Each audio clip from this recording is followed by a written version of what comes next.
Alright, well, here I am. I don't duck and dodge no loss, and I still sport the colors. Really disheartening loss this Sunday. It's Tuesday, a little after 5 right now, so the action of week 5 of football is over.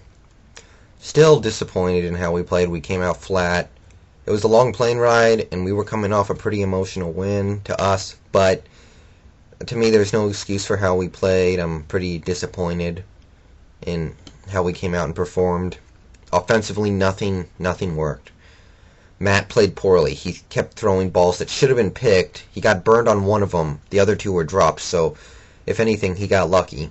He missed open receivers on 3 occasions, I believe. He just really played one of the lesser games of his career. I still think he's a good quarterback. I think he's top 10 in this league. I still believe in him, especially for these next couple of years, but really just an off day for him.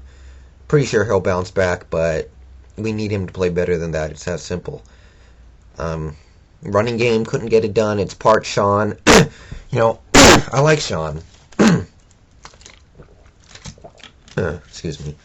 I do like Sean. I think he's really good, still a really good player in this league. Obviously, he's not what he used to be, but I think he can be a good player, and kind of letting me down there. He's not playing at the level he needs to be playing, but to me it's the run blocking, especially Chris Gray. I really think Chris Gray's playing poorly so far this season.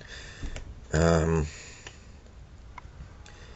run blocking needs to pick it up more than anything else, in my opinion. The line is pass blocking well, but it can't run block.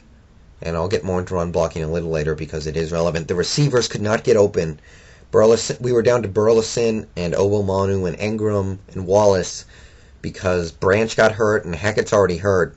So our receivers just could not get open. Ike Taylor played an astounding game, and we tried to pick on him anyway, which was stupid. We should have picked on Townsend or William Gay.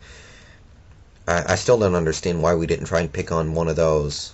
I mean, Ike Taylor's their best cornerback. Maybe he's not elite yet, but he's their best cornerback, so just, to me, I think it's really unacceptable how we played on offense. Defense played well, and that might sound a little weird to some of you, but we played really well in the first half. Got pressure, stopped the run, didn't miss tackles, and played pretty good pass defense. Just did everything right. Right before the half, we gave up a touchdown. And then in the second half, we were just so tired because our offense couldn't do anything. And we just started getting run on and missing tackles. So I put this loss on the offense. I don't think the defense is to blame. They played, all things considered, as well as anybody could expect. This team is predominated on tempo and a ball control offense. And if we don't have that, nothing's going to work. So, actually, that was one of the things that was good about this game. The defense played well, and I'm still pretty confident in them as a unit. As for our offense, the only good thing I took out of this game was that Sean Alexander got 14 touches, and to me, I think that's pretty big because I don't want him to get overloaded this season. I want him to be able to play a couple more years, and part of that is not getting overloaded at this point in his career. So hopefully he has a couple more games like that where he just doesn't get very many carries. Can preserve his career for a little while longer. So, disappointing. Branch is out for a couple weeks. Hackett's out for a couple more weeks. Strong's career is over. He suffered an injury before the game, tried to play through it, but couldn't, and he's going to retire now. That's a bit of a blow to our run blocking, which isn't good right now as is, but he wasn't playing very much anymore. I don't even know if he was starting anymore. I think we had Weaver playing just as much as him, so it's time for Weaver to step up his game. We've been talking about him for a little while now. He's a bit of a fan favorite up here, so is Mac, but it's time for Leonard Weaver to step in and do what we hoped he could do. We know he can tote the rock, but he needs to learn how to lead block for Mr. Alexander. And we'll see how that goes over the rest of this season.